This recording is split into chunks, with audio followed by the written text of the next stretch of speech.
Hey guys, if you're watching this, it should be Tuesday. Now, yesterday you would have read Chapter 5, Section 3 about steamboats and railroads. We're going to continue to go through that today then. First, let's start with the bell ringer. Number 1, explain what you know about railroads and trains. Real exciting stuff, guys. Number 2, does technology make our lives better or worse? So this might be an even better question for you because we should get a ton of different answers, okay, with people absolutely loving and worshiping technology, and then other people thinking it's the demise of society, right? So take plenty of time to explain this one in comments. Okay, let's get started.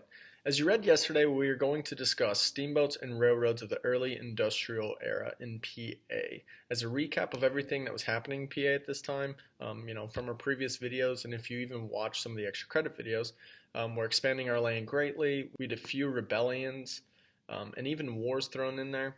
Our population continues to be doubling and then doubling again and again within just a few decades. We have a huge immigrant population coming in, and as much as that contributes, there's also a bunch of tensions and social unrest because of that. We also have native tensions that continue, Mexican tensions that would continue and lead us to a war.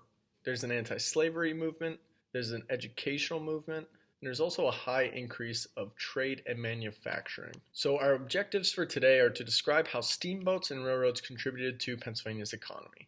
And here are your key terms for the lesson. Let's get into it. If we remember, a huge impact on Pennsylvania's economy and growth had to do with trade and transport. This does not just come from ships, but Conestoga wagons and then later canals. Quickly thereafter, we get steamboats and railroads, and they're not inconsequential. Just like truck drivers help to keep our nation operating today, these modes of transportation did that as well. Now, before we talk about steamboats, let's take a step back and just introduce the steam engine very briefly. In the 1st century, Hero of Alexandria actually had a steam-powered spinning sphere. Later, throughout the 1600s and beyond, many inventors worldwide, not just restricted to one location, were working on steam power. One of the more famous innovators of the steam engine was James Watt of Scotland, who improved it in 1769. If his name sounds familiar, it's because this is where we actually get watt from, which is just a unit of power. In addition to that, we also get horsepower from Watt, who decided that the units match how much work a horse could do. Anyway, to circle back to the steam engines, at this point steam engines would burn wood and then later coal to release energy in atoms.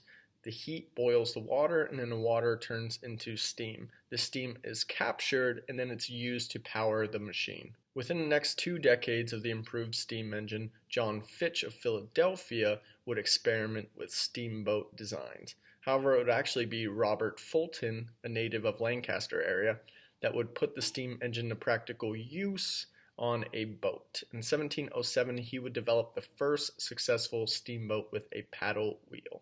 Because of the steamboat's success, Pittsburgh and western PA developed expansive trade along the towns bordering the Mississippi. However, not all of Pennsylvania benefited since many of its waterways were too shallow for the steamboats.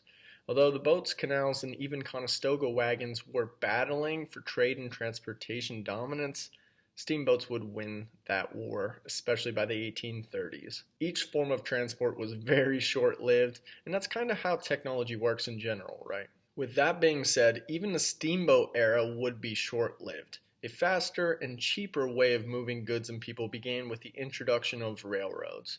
As early as 1809, railroads operated without a steam engine. Wagons were pulled over wooden rails using horses or mules. In 1829, a steam engine was imported from England to northeast PA, but the engine was too heavy for the wooden rails. So quickly, we would have to change the wooden rails to something more stable, such as iron rails, and then eventually in the 1880s you get steel rails. Anyway, in the 1830s the steam engine locomotives would be introduced. Philadelphia's own Matthias Baldwin would be the first to build the steam train. It traveled 16 miles per hour and it used wood as the fuel.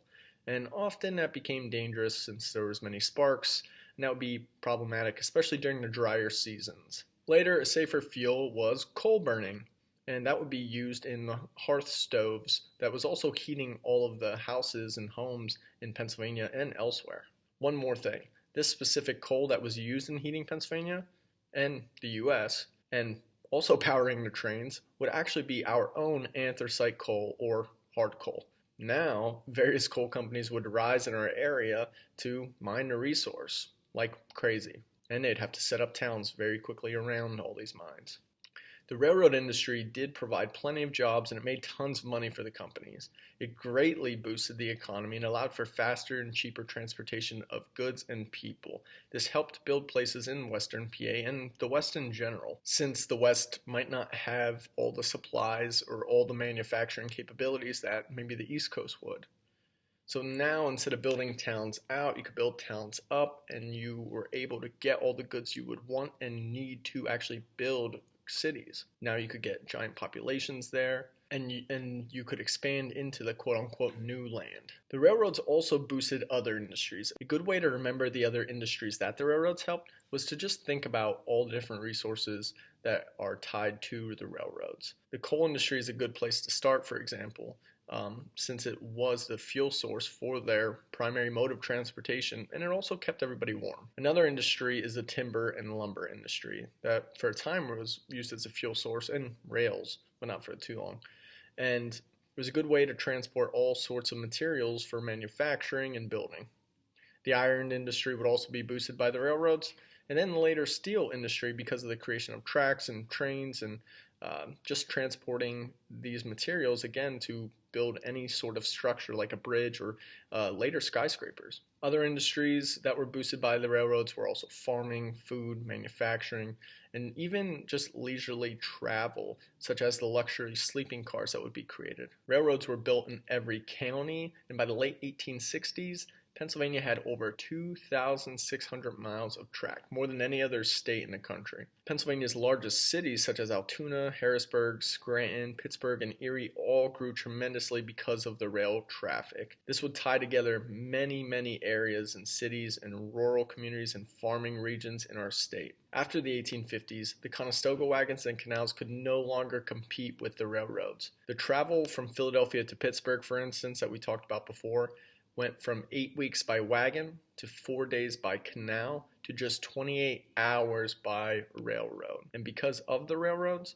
Pennsylvania would make the transformation from agricultural powerhouse to being also an industrial powerhouse. Now, speaking of the coal region and the anthracite industry's boom, well, this will lead to a demand in coal miners, which would be what we called before a pull factor. Remember, immigration was huge back then, and in the 1840s and 1850s, we actually have a huge population of Irish coming into the U.S., and more specifically PA, and even being more specifically, the coal regions. However, they didn't just come because of coal jobs as a pull factor for heating homes and powering engines. There were also tragic push factors involved that still haunt them and cause tensions to the Irish people today. Many refer to this time as the Irish Potato Famine, but for many Irish, they just call it the Great Hunger or the Great Starvation, since there was no famine. Famine would assume that there was a lack of food. However, that was simply not true. Some even refer to it as genocide because of the tremendous neglect by the British government. This Great Hunger was at least started with a fungus that would overall destroy the potatoes of their nation. However, to assume that all the Irish people did was eat potatoes was a vast oversimplification and the opposite of the truth, and kind of the opposite of critical thinking in general. The British and the Irish had plenty of food. The British just didn't give it to their own people. Instead, they sold it to others for profit. It also wasn't like they continued their sales as what was normal before this.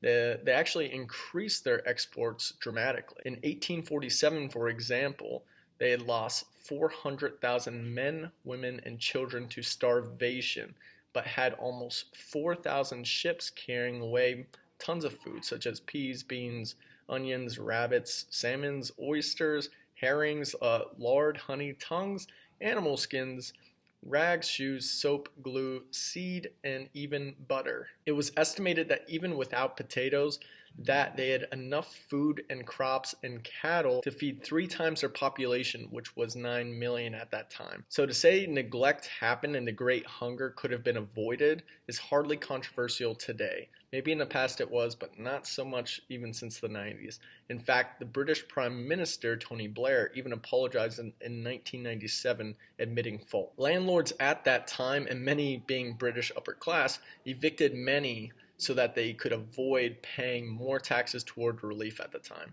Almost 1 million would die of starvation. 1.5 million would leave to the US, and about 500,000 would go to other places such as Canada or Australia or elsewhere. So because of this, in a few years, you're losing 3 million of the 9 million population. That's absolutely insane. Interestingly enough, it is noted that the Irish were helped by the kindness of some strangers such as the Choctaw Indians in the US, the Quakers in the US and Pennsylvania, and some other US aid, also aid from Turkey, from India, and some aid from the British Relief Association. Now, a quick side note on famine today, to apply things to today. If we look at contemporary stats, we estimate around 9 million starve each year today.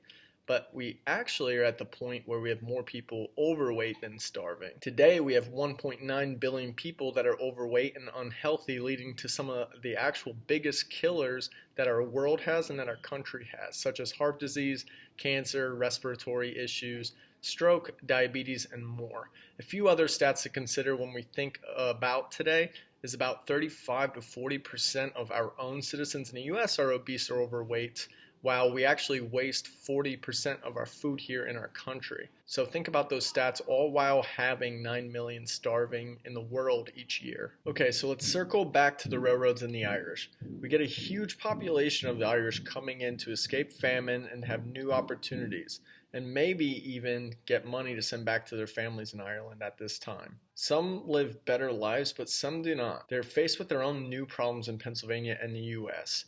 Many of their jobs are in the mines, but also many are in building the railroads for themselves, which was extremely dangerous work. Now, besides the danger and the low wages and the awful conditions, they're also faced with different societal problems with being accepted for a long time. There's plenty of negative stereotypes that would haunt them for decades as being less than human in some cases. Some would believe that they're a danger to the country and American values. Some would associate them with drunkenness that would lead to problems in their marriage and their family, and that would even expand to being an awful employee and so on. So it wasn't an easy road for the Irish or even a fair road for many of its people. And it serves as a lesson that hopefully we can learn as a nation about accepting others and the treatment of immigrants in general. Now back to technology. If we can remember just a few minutes ago when we talked about our bell ringer, we can think of technology as having many pros and cons, and plenty of people criticizing it as a huge problem in society, and some even taking it to the extreme, saying it will be the end of the world. Well, these claims have been with us throughout history, even 2,000 years ago, and even during the time of Socrates. And this point in history is no different either. We get plenty of anti-train propaganda in Pennsylvania and elsewhere that tried to demonize this new technology. So let's take a look at this. Traveling could be extremely dangerous. Sometimes these trains could travel up to 20 miles per hour. That is insane. It could make you crazy enough or stressed enough to pull a gun on somebody, was the belief. Men may not be able to even breathe or handle that type of speed if they rode on a train. And with that being said, women certainly could not handle that type of speed, and they would undoubtedly die since they had much more delicate frames. Again, was the belief. People thought just watching the trains pass at such a speed could be harmful to you. And sometimes crashes were common. So much so that you even get the medical diagnosis railroad spine. Now, one event that helped the anti-train movement was the Great Train Wreck of 1856 in Camp Hill, Pennsylvania. 2 trains would travel on the same track and they collided head-on, killing around 60 passengers. Now later we get innovation that would be needed to avoid these types of tragedies, and that includes having air brakes and electric brakes, and even just setting up time zones and creating some sort of standardization. Now we could better tell time and have some safety measures in place. Now one final point to make is that steam engines were not exclusive to just the steamboats or the steam trains, but they had a variety of use. This also included use in the mines and manufacturing. For example, steam engines were actually used to pump mine water out of the mines. They're also used as furnaces, and they were even used in various mills and machinery all over Pennsylvania. We still even use them today in nuclear plants. Alrighty, now that's all I have for you guys today. Now let's take a look at the review questions, or review question. List the impacts in Pennsylvania from the steam engine, steamboat, and railroads. Well, I listed this all in one question just because if you answer one, you can kind of answer them all. So there's your hint. Anyway, put the answers in comments along with the bell ringer, and remember to complete your end of lesson questions on Google Forms after watching the video. Thanks guys, have a good one, have a safe one, thanks for watching, bye.